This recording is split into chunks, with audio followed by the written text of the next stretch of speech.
7,000 शेतकऱ्यांनी आत्महत्या केल्या। ह्या आत्महत्येचं प्रमाण किंवा आत्महत्येचा प्रकार किंवा आत्महत्या होण्याचं केवळ हे सरकारच्याच कारकिर्दीत झालं अशा पद्धतीचा मी आरोप करणार नाही, अजिबात करणार नाही। परंतु सरकार म्हणून ज्या वेळेला आपण सत्तेवर येतो त्यावेळेला आपण महाराष्ट्राच्या जनतेला उद्देशून राज्यपाल महोदयांच्या भाषणाच्या माध्यमाच्या द्वारे किंवा अर्थसंकल्पाच्या द्वारे आपण त्या ठिकाणी असा संदेश पाठवत असतो की हे आमचं सरकार सत्तेवर आल्यामुळं आता आम्ही हा भाग आत्महत्या मुक्त करू। आज आपल्या राज्याचं अर्थसंकल्प जवळजवळ 6,49,720 कोटीपर्यंत गेलेला आहे। त्याच्या अधिवेशनाच्या कालावधीमध्ये आम्ही विदर्भातल्या शेतकऱ्यांच्या अडचणींबद्दल किती चर्चा केली, विदर्भामध्ये येऊ घातलेल्या उद्योग धंद्याबद्दल आम्ही किती चर्चा केली, आम्ही कायदा आणि सुव्यवस्था याबद्दल किती चर्चा केली, आम्ही संत्रा असेल त्या ठिकाणी कापूस असेल सोयाबीन असेल कांदा असेल कोकणातला आंबा असेल किंवा काजू असेल जो शेतकऱ्यांच्या जीवना मरणाचा प्रश्न आहे मासेमारी असेल याच्यावर आम्ही जरी विदर्भात असलं तरी सुद्धा आम्हाला आमचे विषय मांडायलाच पाहिजेत आणि म्हणून याच्यावर आम्ही किती चर्चा केली। अध्यक्ष महोदय ह्याचं जर आपण उत्तर विचारलं तर काही चर्चा नाही। आज राज्यामध्ये 42 मंत्री आहेत, 42 अध्यक्ष महोदय 42 मंत्री। अधिवेशन 16 तारखेला सुरू झालं, 39 मंत्र्यांनी शपथ घेतली। दादा घटनात्मक दृष्ट्या फक्त आज राज्यामध्ये एकच मंत्री आहेत, राज्याचे मुख्यमंत्री फक्त मंत्री आहेत। तुम्ही सगळे मंत्री हे बिनकामाचे मंत्री आहात आणि बिनकामाचे मंत्री म्हणून संपूर्ण देशामध्ये तुमच्या या विक्रमाची नोंद झाली त्याबद्दल मी तुमचं पहिल्यांदा अभिनंदन करतो। बिनखाताचे दादा सॉरी कामाचे नाही, तुम्ही कामाचेच आहात। बांधकाम खाता आलं तर कोकणाचं नक्की भलं कराल, पुरा विचार करा तुम्ही, कारण त्यावेळेला तुम्ही खूप मदत केली आहे, केली ती मी सभागृहात समोर पटलावर सांगतो, कधी मी लपवून ठेवत नाही, जे आहे ते आहे। आणि म्हणून तुम्ही बिन खात्याचे मंत्री, पण जाऊ द्या मनातल्या मनात बाकी सरकारी सोयी सुविधा तुम्हाला मिळत आहेत त्यामुळे तुम्ही खुश आहात, याच्या तुमच्या आनंदामध्ये आम्ही आहोत। पण जनतेच्या पदरात काय पडलं हा प्रश्न तुम्ही विचारा। अध्यक्ष महोदय हे सरकार सत्तेवर आल्यापासून म्हणजे मागच्या वेळेला आणि आता 1 जुलै 2022 ते 31 डिसेंबर 2022 पर्यंत या विदर्भामध्ये 1505 लोकांनी आत्महत्या केल्या। अध्यक्ष महोदय 1 जानेवारी 2023 ते 31 डिसेंबर 2023 2900 शेतकऱ्यांनी आत्महत्या केल्या। अध्यक्ष महोदय 1 जानेवारी 2024 ते कालच्या 30 नोव्हेंबर 2024 पर्यंत 2335 शेतकऱ्यांनी आत्महत्या केल्या। याचा अर्थ जवळजवळ 7,000 शेतकऱ्यांनी आत्महत्या केल्या। 7,000 शेतकऱ्यांनी आत्महत्या केल्या। ह्या आत्महत्येचं प्रमाण किंवा आत्महत्येचा प्रकार किंवा आत्महत्या होण्याचं केवळ हे सरकारच्याच कारकिर्दीत झालं अशा पद्धतीचा मी आरोप करणार नाही, अजिबात करणार नाही। परंतु सरकार म्हणून ज्या वेळेला आपण सत्तेवर येतो त्यावेळेला आपण महाराष्ट्राच्या जनतेला उद्देशून राज्यपाल महोदयांच्या भाषणाच्या माध्यमाच्या द्वारे किंवा अर्थसंकल्पाच्या द्वारे आपण त्या ठिकाणी असा संदेश पाठवत असतो की हे आमचं सरकार सत्तेवर आल्यामुळं आता आम्ही हा भाग आत्महत्या मुक्त करू।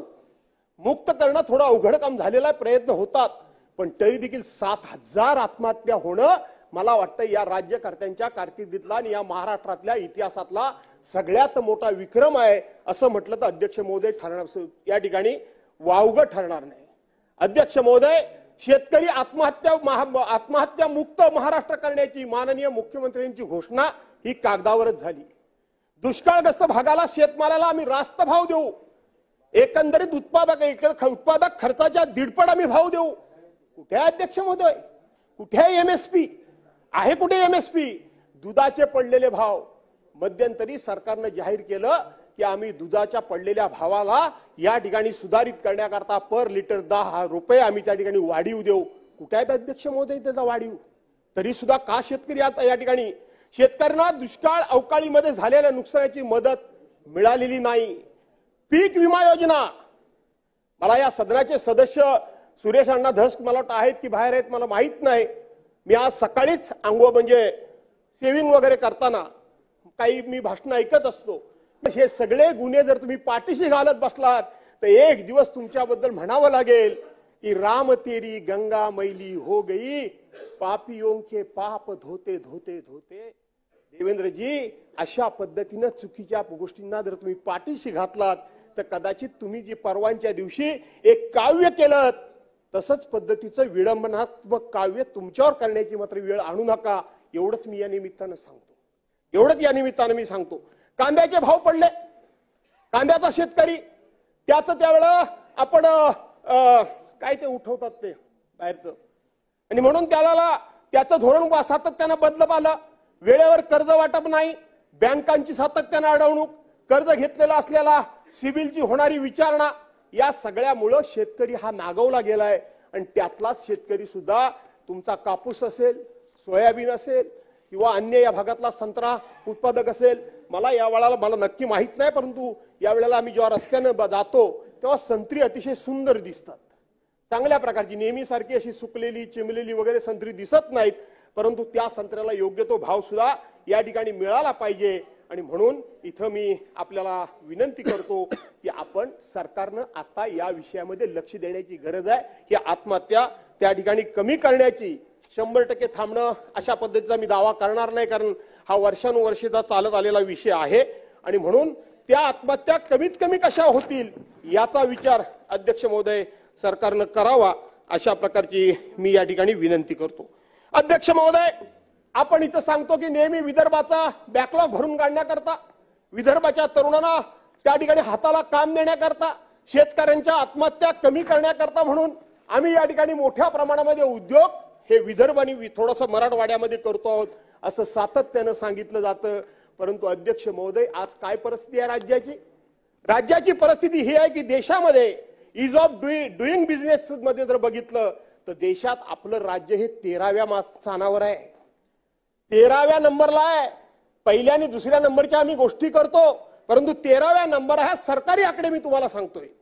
शासनाच्या उदासीन धोरणामुळे गेल्या 2 वर्षामध्ये आपल्या राज्यातले जे अनेक होऊ घातलेले उद्योग, येऊ घातलेले उद्योग हे आज गुजरात असेल, कर्नाटक असेल, तामिळनाडू असेल, आंध्र प्रदेश असेल यांच्यामध्ये गेले। आणि म्हणून ही दिवसागणिक राज्य, ह्या राज्यांचा आम्हाला हेवा, राज्यांबद्दल आम्हाला तिरस्कार किंवा त्यांच्या मनाबद्दल, त्या राज्यांबद्दल, त्यांच्या राज्यातल्या प्रगतीबद्दल आमच्या मनामध्ये कुठलाही दुस्वास नाही, आमच्या मनामध्ये कुठलाही त्या राज्याबद्दल द्वेष नाही। पण जे आमच्या ताटातलं आहे, जे आमच्या पुढ्यातलं आहे, आमच्या राज्यातली पोरं बाळ उपाशी आहेत, आणि आम्ही जर दुसऱ्याला देण्यामध्ये आम्ही किती उदार राजे झालो, अशा प्रकारचा मोठेपणा कमवण्यापेक्षा, मिळवण्यापेक्षा त्या राज्याला उद्योग जाऊ द्या, त्या राज्याला स्वतंत्रपणे उद्योग उभे करू द्या। आमचे उभे राहत असलेले उद्योग तिकडे घालवताय, हे फार अन्यायकारक आहे। अध्यक्षामध्ये उदयम या योजनेखाली छोटे छोटे लघु उद्योगांची महाराष्ट्रामध्ये 9,86,330 उद्योगांची नोंद झाली अध्यक्ष महोदय। मात्र मराठवाड्यामध्ये 1,28,000 आणि 315 उद्योगाची नोंद झाली। याचा अर्थ मराठवाड्याला फक्त एकूण राज्याच्या या उद्योगामध्ये 13% नोंद झाली। अध्यक्ष महोदय, विदर्भामध्ये 1,39,471 या ठिकाणी उदयम ह्या योजनेखाली छोट्या छोट्या उद्योगांची नोंद झाली। याचा अर्थ विदर्भाला फक्त 14%च त्या ठिकाणी नोंद झाली। जे काही नवीन राज्यात उद्योग येत आहेत ते आजही मी सांगतो की तो माझा भाग जरी असला तरी मुंबई, पुणे, नाशिक या विकसित भागामध्ये जास्तीत जास्त हे उद्योग येत आहेत। कधी आम्ही या भागाचा या ठिकाणी उद्योगात भरभराट करणार, कमी या भागाला आम्ही कधी या ठिकाणी रोजगार देणार, याचा विचार सुद्धा आपण करण्याची गरज आहे। आणि त्याचबरोबर शहरांची प्रचंड अशा पद्धतीची वाढ होते आहे, आणि म्हणून या भागामध्ये सुद्धा हे भाग जर मागासलेले पुढे यायला पाहिजे असतील तर आपण इथं या ठिकाणी हे उद्योग धंदे आणले पाहिजे। अध्यक्ष महोदय, आजही जर आपण रेकॉर्ड बघितला राज्याचा तर विदर्भ मराठवाडा हा औद्योगिक दृष्ट्या भरपूर मागे आहे, खरंच मागे आहे, हा मागे आहे, सातत्यानं मागे आहे अशा पद्धतीने म्हणण्याला काहीतरी इथं या ठिकाणी आधार आहे। अध्यक्ष महोदय, या सभागृहामध्ये आता मला 31वं वर्ष सुरू होत आहे, 30 वर्ष माझी पूर्ण झाली। कुठल्याही वर्षी सभागृहामध्ये आम्ही आलो आणि मिहान प्रकल्पाबद्दल चर्चा आम्ही ऐकली नाही असं एकही अधिवेशन नाही।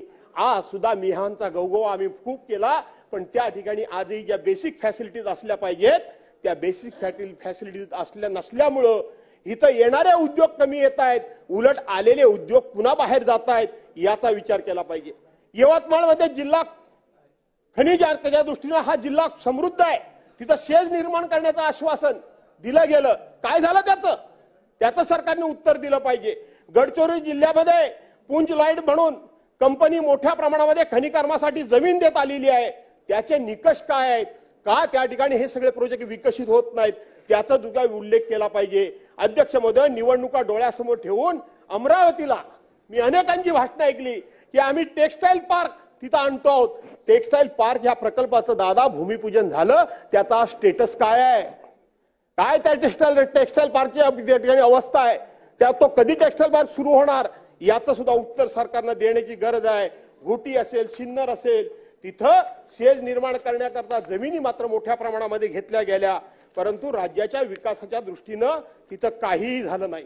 उद्योगपतींचे मोठमोठे मित्रपरिवार विकसित झालेल्या एमआयडीसी या नावाखालच्या जमिनी त्यांना मात्र दिल्या जातात, परंतु तिथं जो रोजगार किंवा जे प्रोजेक्ट विकसित व्हायला पाहिजे होते ते होत नाही। 5 फेब्रुवारी 2024 रोजी झालेल्या मंत्रिमंडळाच्या बैठकीत राज्यात नमो महारोजगार मेळाव्यातून 2 लाख रोजगार स्वयंरोजगार निर्माण करण्यात येणार होते। आज सरकारनं आपल्या उत्तरामध्ये इथं शब्द माहिती दिली पाहिजे की त्या 2 लाख रोजगारापैकी आपण घोषणा केल्यापासून किती रोजगार या ठिकाणी निर्माण करू शकलात त्याची सुद्धा माहिती मंत्री महोदय आपल्या उत्तराच्या भाषणामध्ये आपण दिली पाहिजे। दावोसमध्ये 1,50,000 कोटीचे करार आम्ही केले, अशा पद्धतीचे तुम्ही आम्हाला इथे या सभागृहामध्ये सांगितलं। आम्ही त्याच्यावर थोडेसे आरोप केले की तुमची ही फक्त टूरच झाली, तुमचा हा फक्त या ठिकाणी फिरण्याचा एक कार्यक्रमच झाला।